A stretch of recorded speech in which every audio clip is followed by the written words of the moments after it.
Bien, la clase anterior hablamos de cómo es el proceso de una autopsia, que era parte del contenido que el proceso de autopsia se da luego de lo que es justamente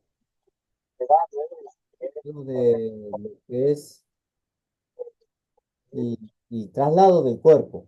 Y antes de trasladarlo al cuerpo, se tiene que pensar lo que es la posición cadáver. Bien, entonces, continuando con lo que es el contenido del manual. Tenemos que terminar lo último de lo que es con respecto a la posición cadavérica, perdón, con lo que es respecto, todo esto lo que venimos hablando es arribo del personal interventor, es decir, dependiendo la escenario o en las circunstancias que se encuentre el personal interventor, tendrá que tomar ciertas medidas para el procedimiento. Si la persona se encuentra con vida, bueno, se la tiene que asistir. Si la persona ya se encuentra fallecida, se tiene que registrar justamente lo que es la posición cadavérica. Ahora bien, quedamos aquí, terminando de ver las posiciones cadavéricas y ahora vamos con lo que es el punto F de todo lo que es el arribo del personal interventor. El punto número F, ¿qué detalla? Tiene que dar aviso de manera inmediata a la superioridad relatando lo acontecido para el envío del apoyo necesario de la fuerza policial o peritos especializados para la naturaleza del hecho. ¿Qué quiere decir esto? Que bueno, justamente si se encuentra un escenario, llega el personal interventor a un escenario en donde,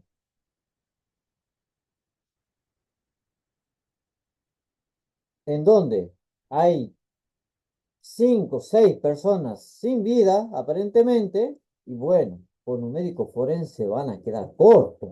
Entonces van a tener que conformar un equipo de policía científica con dos, con tres, cuatro médicos forenses. Con dos creo que ya estaría, ya andarían. Pero justamente la complejidad del caso. Ahora, vamos a poner una situación. Que el hecho fue en un salón o en una casa grandísima, con una casa que tiene 3, 4 pisos, y hay muchas personas fallecidas, y bueno, ya con un planimetrista quedan recortos, van a tener que llamar a dos planimetristas o tres para justamente poder abarcar la necesidad de documentar lo necesario para ese hecho. Dicho en otras palabras, el equipo de policía científica se arma de acuerdo a la necesidad, como dice aquí esta frase, dependiendo de la naturaleza del hecho, el equipo de policía científica estará conformado según lo mismo. No es que hay un equipo determinado. Cuando ustedes hicieron las prácticas, ustedes se dividían en 5 roles, que era el fotógrafo, el perito químico, el planimetrista, el médico forense y el criminalista, que es básicamente un equipo básico que está conformado de la policía científica. Pero en realidad se arma de acuerdo a la necesidad del hecho o los instrumentos que se tienen que llegar a utilizar para justamente peritar o documentar ese escenario. Voy a ponerle como ejemplo un escenario. Encuentro una persona en un lago. Bueno, ahí ya necesitarían de equipo náutico para realizar justamente ese informe. Es decir, que dependiendo de la naturaleza o la complejidad del hecho, va a tener determinados procedimientos o protocolos a cumplir. Punto G. Promover consulta con la autoridad judicial o fiscal competente. Aquí el personal interventor, justamente cuando llegue al presunto lugar del hecho y se puede dar con problema de decir, bueno, ¿qué hago aquí? ¿Conservo? ¿Lo asisto? ¿No lo asisto? La persona aparentemente se encuentra sin vida. ¿Cómo resguardo? ¿Dejo que pasen los familiares? Entonces van a surgir dudas y aquí ya lo que hace el personal interventor, la policía, es consultar. Señor fiscal, nos llegamos, la madre quiere verlo al cuerpo de su presunto hijo. pero eso puede llevar a lo que es una contaminación que procedemos. Y el fiscal estaría diciendo, no, no, no, traten de conservar, traten de tener a la madre, digan que eso va a ser contraproducente para lo que es la reproducción y lo que es el armado del expediente. Entonces, justamente, la policía, al momento de llegar al lugar del hecho, puede llamar a fiscalía para que justamente lo puedan orientar. Esto es necesario ya que la policía muchas veces no están capacitada para darse con este tipo de escenario. Solamente ellos le dicen, bueno, en caso de muerte vas a tener que llegarte, ver y si la persona está con vida, sin vida y listo. Pero nunca le dan esa preparación psicológica de cómo tratar con una madre, con el padre, si es que lo superan en fuerza, el padre está eufórico y quiere ingresar a la fuerza y lo supera en fuerza, el personal interventor no van a tener nada que hacer. Entonces, nunca tienen esa preparación de cómo mediar. Sí o sí, para mí que creo que es necesario que se encuentre un psicólogo para darle asistencia a lo que es a las presuntas víctimas para que puedan entender justamente estos profesionales, decirles, miren, nosotros entendemos lo que es, por lo que está pasando, pero necesitamos que esto sea documentado para que a posterior, si ustedes quieren hacer un juicio, un proceso judicial, tengan herramientas para poder enfrentar justamente ese juicio, ya sea un juicio abreviado o sea un juicio oral. Pero la ausencia, justamente lo que es la asistencia psicológica, hay mucha carencia aquí en Tucumán. En Buenos Aires sí hay bastante, digamos, de este tipo de asistencia. Pero en Tucumán hay bastante carencia en lo que es acompañamiento psicológico a a los familiares de la víctima. Vamos con el punto número H, el último punto de lo que es el arribo del personal interventor. Cortito. Solucionada la emergencia, se debe proseguir con el trabajo en el lugar. Es decir, una vez que ya esté documentado, de que ya tengamos conservado lo que es y preservado el presunto lugar del hecho, se debe proceder a qué. ¿Qué es lo que se hace una vez que se tiene preservado? Se tiene que tratar de conseguir información testimonial. Es decir, tratar de averiguar qué es lo que pudo haber sucedido, hablar con los familiares, tratar de darles asistencia, estar en contacto, en comunicación con lo que es el Ministerio Público Fiscal o con sus superiores. De esa manera se va a tratar de conseguir un trabajo en donde no se van a dar contaminaciones involuntarias, que este tipo de contaminaciones son dadas por parte de los familiares. Contaminación involuntaria es cuando un familiar ingresa al cuerpo y lo trata de asistir. Luego está lo que es la contaminación, que creo que esto ya lo llegamos a hablar. Contaminación voluntaria es cuando yo quiero tratar de limpiar, quiero tratar de cambiar la posición cadavérica. Por lo general, la contaminación voluntaria lo hace el mismo asesino. Contaminación por impericia es cuando el personal interventor o los peritos o la policía científica o el fiscal alteran algún indicio, la localización o pueden llegar a contaminar. Por ejemplo, llegan a patear lo que es una vaina servida o se ponen a fumar dentro del presunto lugar del hecho, entonces eso ahí me están contaminando justamente ese escenario. Está lo que es la contaminación natural, que esto se da mucho cuando están en ambientes abiertos. Por ejemplo, la contaminación natural sería si le da el sol a mancha de sangre, eso va a acelerar que se coagule o que se seque más pronto y no se pueda conseguir material fresco para su recolección.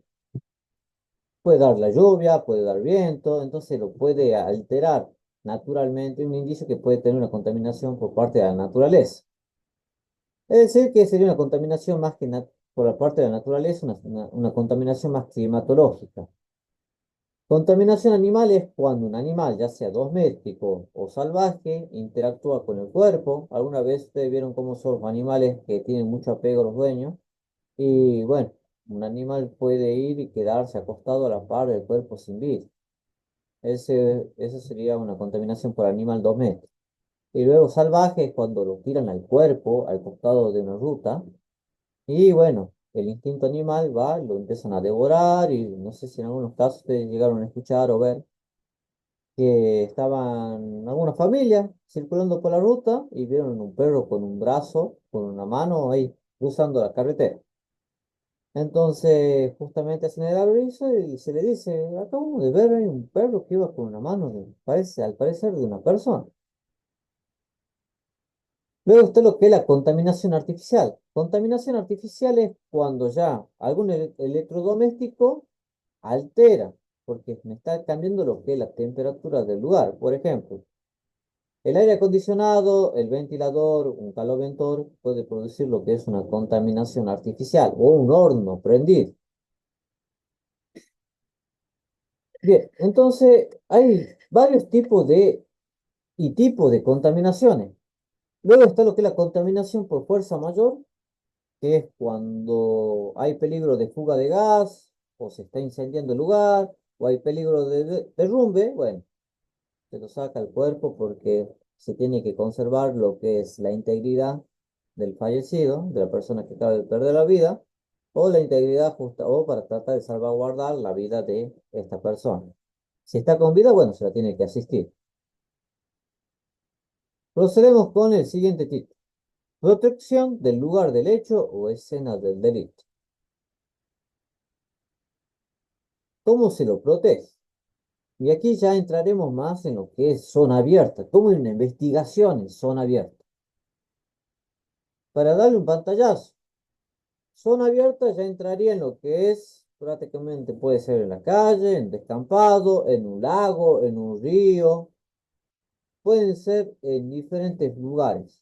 Y se pueden dar diferentes tipos de rastrillajes también, como rastrillajes terrestres, rastrillajes náuticos o rastrillajes náuticos, que es justamente cuando se hace en lo que son lagos. Bueno, procedemos al primer punto. Vamos con el primero.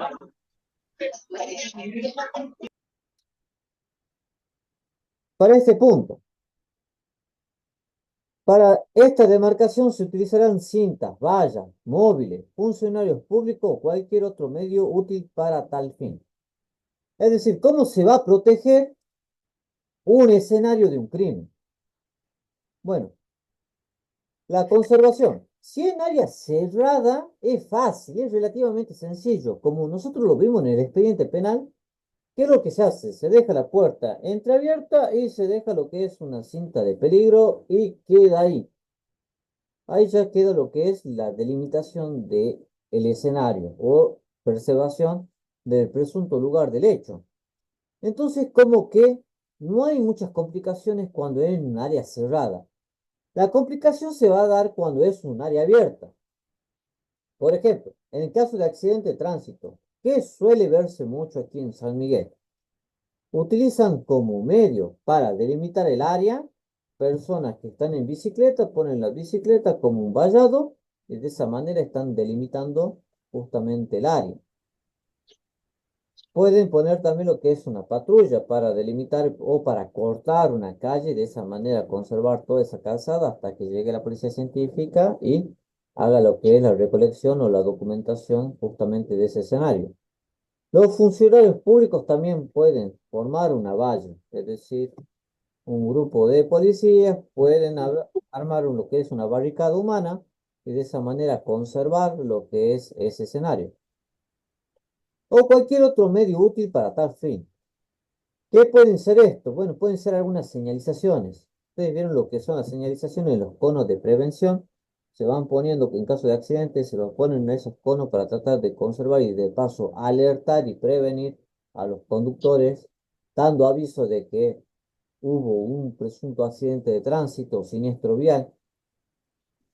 Pero lo mayormente utilizado para lo que es la conservación en un área abierta, y aquí voy a hablar un poquito en lo que es en descampado, cuando se encuentra un cuerpo en un descampado, lo que hacen es utilizar lo que son cintas de peligro. ¿Cómo hacen esto? Bueno, llevarán lo que son algunos postes metálicos, o algunas veces se dan el ingenio de llevar lo que es un concreto sólido con algún poste metálico y de esa manera armar pilares. Por lo menos necesitan armar 4 pilares. Disculpe, profe, Sí, cuando pasan 3, 4 días que recién encuentran al cuerpo, sí, ¿sirve que delimiten el lugar? sí, sí, sí.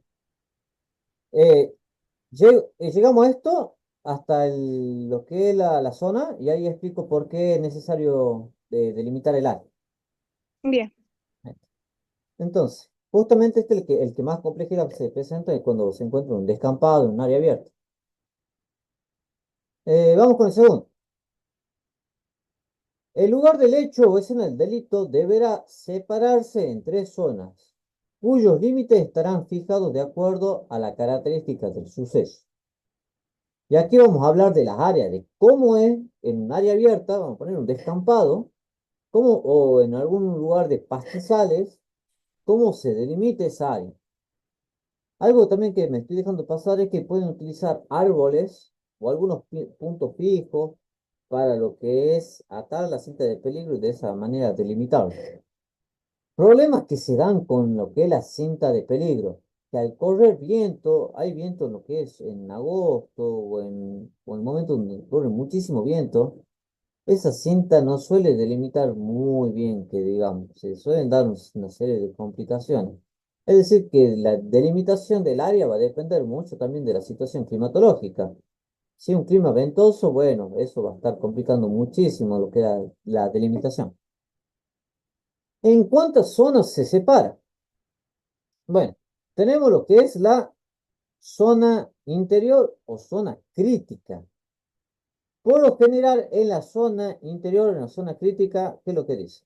Área en donde probablemente se encuentre la mayor cantidad de elementos, rastros, indicios del hecho que se investiga. Por lo general, la zona crítica estará el cuerpo y pueden haber algunos indicios como pisadas, como pastizales que pueden tener algún tipo de manchas, pastizales que fueron pisados, que fueron dañados, que se pueden encontrar algunos tipos de elementos que fueron usados, por ejemplo, envoltura de algunos caramelos, de alguna comida, pueden ser restos o instrumentos que utilizaron para sujetar o para amenazar o para tener controlada a la víctima. Pueden haber, lo más importante de todos para mí, de la información que se puede encontrar, son filtros de cigarro, porque el filtro de cigarro es algo fundamental que va a preservar, porque el filtro de cigarro va a conservar muy bien lo que es una prueba orgánica, que es la saliva. Y por medio de la saliva podemos llegar a la identidad genética de la persona que estuvo fumando de ese filtro, o estuvo utilizando ese filtro. La zona restringida. Este sector es para circulación de la policía, los funcionarios, el Ministerio Público Fiscal, lo desarrolla. Este sector libre de circulación para policía, funcionarios judiciales, que es el Ministerio Público Fiscal, y diversos especialistas. ¿Quiénes pueden ser estos especialistas? Bueno, va a depender de la complejidad, pero pueden ser para psicólogos, pueden ser para antropólogos, dependiendo de la característica, porque ya cuando, vamos a poner un caso, encuentro un cuerpo mutilado, disperso en diferentes lugares. Entonces, en este caso en particular, sí será necesario de un antropólogo forense para ver si las partes que se encontraron en ese hecho pertenecen o no pertenecen al mismo sujeto. Y la zona amplia es un sector de libre circulación y permanencia. Entonces, esta zona amplia justamente es para evitar que si se quieren acercar los familiares o algún curioso, bueno, se puede solamente hasta aquí lo que es la zona amplia. Vamos a plasmar lo que es cómo sería,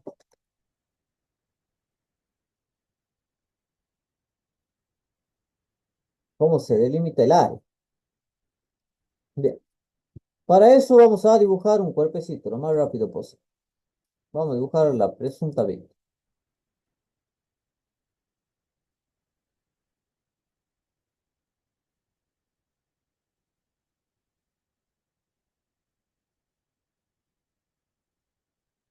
Bien. Aquí. Vamos a poner. eh, Mi estimada Mariana me dijo, si pasaron 3 días, ¿es necesario conservar? Y la verdad que sí, es necesario conservar. Entonces, ¿por qué es necesario conservar este escenario? El cuerpo puede ser hallado por alguna persona que circuló, que por lo general puede ser una persona que vive cerca del lugar, o puede que por medio de un rastrillaje se llegue a dar con el cuerpo. En la mayoría de los casos, al cuerpo cuando se lo desaparece, hace la denuncia de que fue, denuncia la desaparición y empiezan un proceso, bueno, ya por el pasar de la hora empiezan lo que es un proceso de rastrillaje, empiezan a rastrillar diferentes tipos de zonas, llegan a dar con lo que es el cuerpo, bueno, es el mejor de los escenarios para lo que es la conservación. Bien, ahora, cerca del cuerpo puede encontrarse información bastante valiosa. Y como le vengo diciendo, aquí un factor muy importante es el factor climatológico. Porque si llovió o corrió viento, eso me estaría complicando muchísimo más lo que es la investigación. Ahora, pasado 3 días, ustedes saben que ya el tercer día, las 72 horas, ya el cuerpo está en un estado de deshidratación, ya empezará a emanar bastante olor de descomposición y ya será medio evidente encontrar el cuerpo por lo que es la acumulación y el recorrido de los diferentes tipos de moscas azules que se van a dar con el cuerpo. Entonces ya por la cantidad, justamente. Y ahora, si pasaron 3 días que la persona fue desaparecida, lo encuentran y está intacto, no tiene mosca, no tiene nada, y bueno, ¿qué podemos deducir? Y tampoco el cuerpo se encuentra frío, ni la ropa se encuentra húmeda. Porque por lo general, cuando las personas la quieren tratar de frizar, la ponen en un congelador, la compacta para que entre en algún lugar frigorífico, para que justamente se conserve y no empiece a emanar ese olor de descomposición, lo ponen con ropa y todo, lo ponen completamente vestido. Al deshacerse del cuerpo, justamente esas prendas van a estar humedecidas y van a dar, digamos, esas ciertas características. Cuando se llegue al lugar, y el procedimiento fue bastante rápido, van a llegar con que la ropa la tiene humedecida. Tiene las prendas humedecidas, no tiene todavía lo que es lividez cadavérica, es como que retardaron lo que es justamente la descomposición del cuerpo. No hay presencia de moscas azules, entonces podemos llegar a dos principios de hipótesis. O una, por la ropa húmeda, estuvo humedecido, estuvo en una sala frigorífica, lo congelaron y luego decidieron deshacerse del cuerpo. O la otra es que lo tuvieron encerrado al cuerpo, lo tuvieron justamente el cuerpo y hace poco lo mataron y luego decidieron tirarlo al cuerpo. Entonces, eso hay que tenerlo en cuenta. Esto lógicamente va a salir una autopsia. Esto sale una autopsia al momento de analizar los órganos, por más que la piel y no presente descomposición cadavérica, pero los órganos sí van a ir presentando también esas características de descomposición. Más que nada la masa encefálica. ¿Por qué? Porque por más que el cuerpo esté en un estado frigorífico, es decir, una nevera, la masa encefálica sí se va a ir descomponiendo prácticamente de a poco y va a ir presentando diferentes tonalidades de descomposición. Es decir, que los órganos internos sí van a cumplir un proceso de descomposición, mientras que ya la piel no va a ir retardándose un poco justamente lo que es la descomposición justamente del mismo cuerpo. Entonces ya cuando empiecen a analizar los órganos, ahí van a decir, che, no me cuadra el estado de descomposición de los órganos con la tonalidad de la piel y con la rigidez, porque no presenta rigidez cadavérica. Entonces ahí van a empezar a formular diferentes tipos de hipótesis. Una vez que lo hayan encontrado el cuerpo, ¿qué es lo que van a hacer? Bueno, ¿qué pueden encontrar aquí? Y aquí hay bastante azar. Pueden encontrar algunas pisadas a presión. Estas pisadas a presión pueden evidenciarme el recorrido de una persona. También es importante tener en cuenta que algunas veces para deshacerse y tirarlo al cuerpo, pueden utilizar lo que es alguna especie de carretilla para tratar de trasladar el cuerpo ahí o ingresar con el auto. Entonces, cerca del auto, ¿qué es lo que puede haber? Puede haber huellas de rodadura. Es decir, un vehículo se acercó hasta cierto punto y aquí se van a manifestar lo que son huellas de rodadura. Che, encontramos huellas de neumático aquí a presión y encontramos algunas pisadas.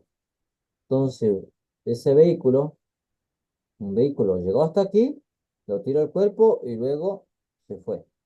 Si esas huellas de rodadura son bastante nítidas y claras, bueno, se puede conseguir lo que es el sellado de justamente ese neumático. Entonces ya me está aportando bastante información, al igual que las pisadas.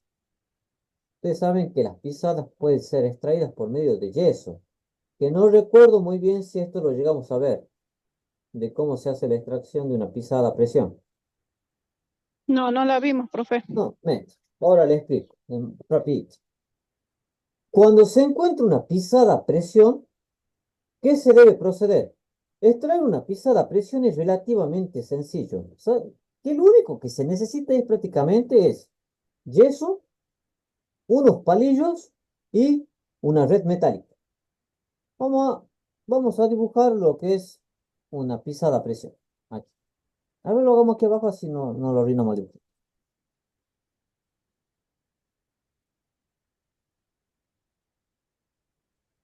Tal para que se seque. No, no, yeso, yeso, yeso. Vamos a poner aquí, voy a tratar de dibujar una, una pisada. No me salió muy clarito. Estas pisadas van a tener una serie de características.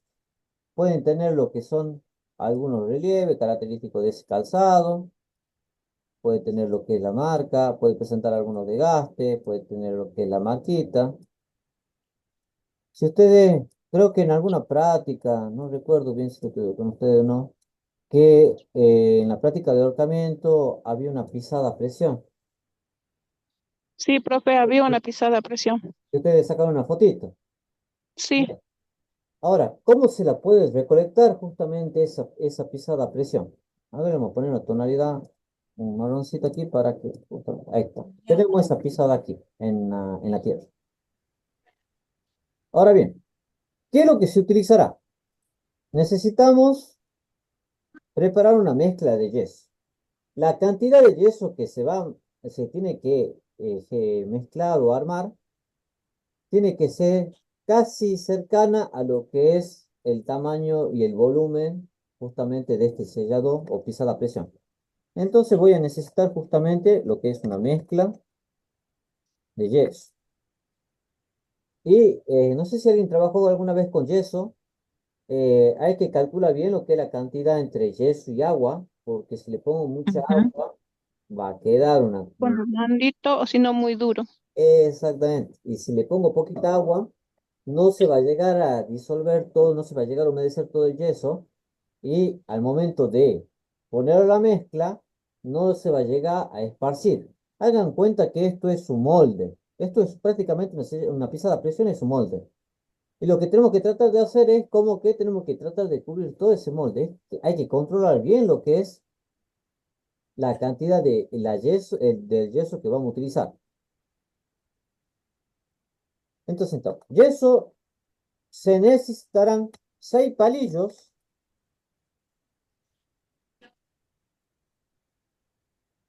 para poder como pilar para sostener y poder darle una solidificación a esa pisada y una red metálica.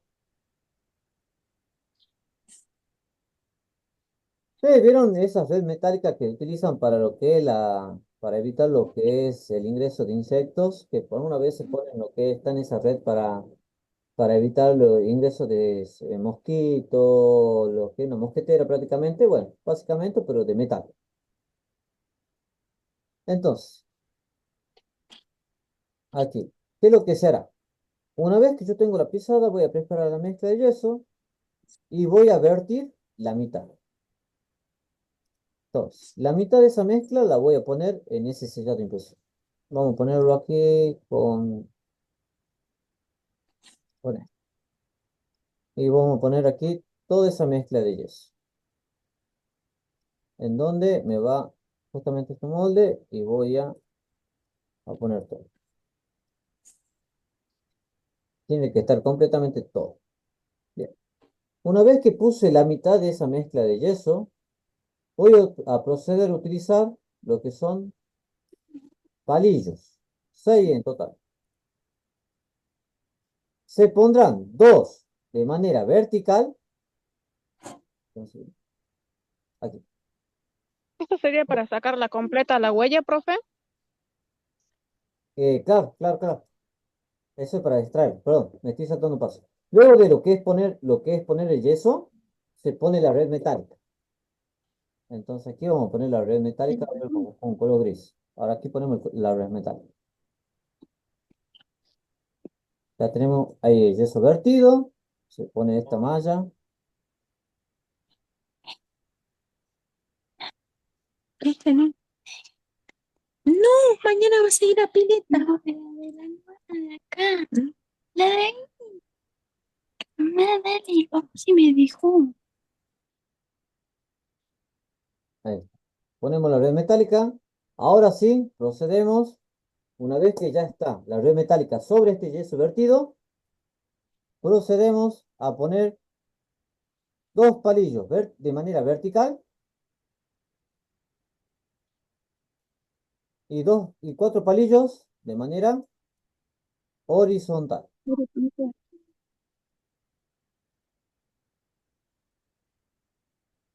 Una vez que esto esté ya sobre la red metálica, procedemos a vertir el resto del yeso.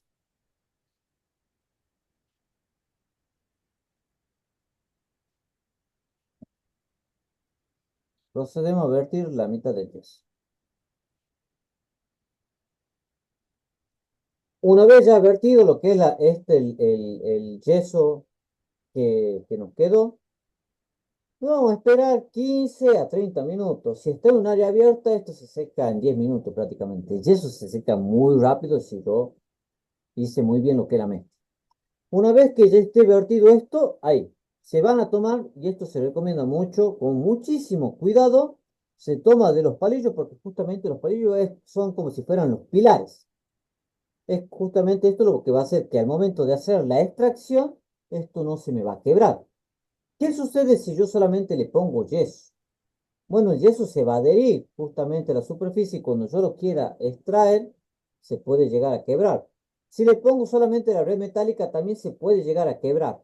Entonces, y si le pongo solamente pilar y no le pongo la red metálica, no le estoy dando tanta resistencia. Entonces, el momento de su extracción puede llegar a quebrarse. Entonces, es fundamental que se cumpla esta serie de procedimientos y estos pasos para tratar de garantizarme lo que es la extracción de esta pisada. De esta manera yo tendría una copia de un sellado a presión de un calzado. Entonces, ¿puedo recolectar? Sí, la verdad que sí se puede recolectar todo esto, lo que son las pisadas. Las pisadas las puedo recolectar, además de sacarle fotografía. Es como prácticamente levantar una huella dactilar, pero con otro procedimiento. Ahora bien, ¿qué puede haber también? Como le venimos hablando, pueden haber diferentes tipos de filtros, pueden haber o envolturas de caramelos. Con el tema de las envolturas de los caramelos, ustedes saben que por medio de la envoltura, la tonalidad que va a presentar se puede determinar si esa envoltura es nueva, si es vieja, si ya tiene bastante tiempo. Entonces a nosotros nos va a interesar si la envoltura es en sí nueva. Porque si es nueva esa envoltura, y hay algunas personas que, por ejemplo, comieron un turrón, un caramelo, puede que en esa envoltura se encuentre todavía restos de saliva. Entonces, por eso que los envoltorios, todo tipo de envoltorio que se encuentre va a ser fundamental. También, ¿qué es fundamental que se investigue? Los pastizales, aquellos que estén pisados, que estén dañados, o pastizales que se encuentren aquí con la huella de rodadura o cerca del cuerpo. También es importante tener en cuenta que cuando se deposita un cuerpo lleva bastante tiempo ahí sobre pastizal, y el pastizal, al que está recibiendo esta presión y al no recibir iluminación por parte del sol, ¿qué es Pone lo que va a amarilloso. suceder? Se va a empezar justamente a marchitar, se va a empezar a descomponer, y justamente por cómo se encuentra esos pastizales también me puede aportar muchísima información de cuánto lleva el cuerpo ahí. Y si llovió también me va a aportar bastante información formándome lo que es la silueta del cuerpo, cuánto tiempo lleva ese cuerpo depositado en ese lugar. Entonces, otro dato muy importante cuando se tarda mucho. Hay pastizales que van a empezar a crecer alrededor del cuerpo y se puede llegar a sobreponer. Eso sucede ya cuando se tarda muchísimo en encontrarlo al cuerpo, porque el pastizal va a seguir creciendo y lo puede llegar a sobreponerse o a crecer alrededor del mismo. Son pequeños detalles que hay que tener en cuenta. Por eso es que, por más que haya pasado mucho tiempo, se lo tiene que conservar porque se puede encontrar muchísima información valiosa. Ahora, al momento de delimitar el área, justamente como venimos hablando, lo que es la zona central o crítica, se va a delimitar de acuerdo a lo que es la estructura de este escenario. Bueno, vemos que la parte más fundamental sería esto. Esto sería lo que es la zona crítica. Una vez delimitado esto, bueno, ya se puede proceder a lo que es delimitar la segunda zona, dice muy corta, que es para el ingreso de fiscalía, de la policía. Aquí, hasta aquí solamente puede ingresar lo que es fiscalía. Fiscalía no puede ingresar a lo que es la zona crítica. Pero los mismos fiscales ingresan al lugar, no le importa, no le importa casi nada. Ahora bien, una vez que esté delimitada esta área, lo importante de esto es que yo no puedo entrar y salir por cualquier lugar. Hay algo que se llama camino sanitario.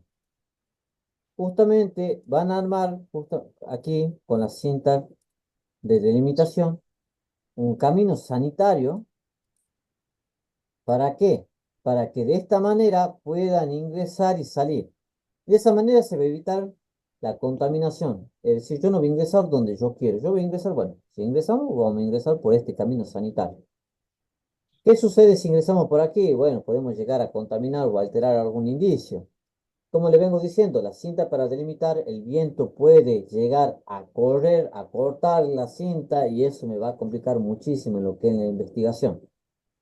Entonces, por eso que muy importante es lo que es la conservación de este escenario.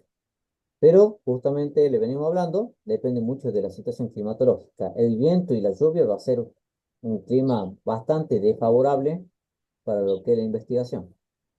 Bueno, me estaría quedando un minuto de la clase de hoy. ¿Alguna duda, pregunta, alguna consulta?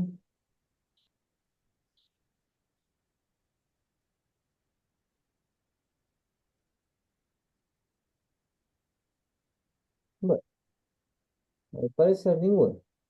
Bueno, estamos dejando hasta aquí entonces y nos estamos encontrando. Gracias, Bruno. Nos estamos encontrando en la próxima clase. Que tengan un lindo fin de semana. Igual usted, profe, hasta luego. Hasta luego. Enseguida le paso la grabación de la clase.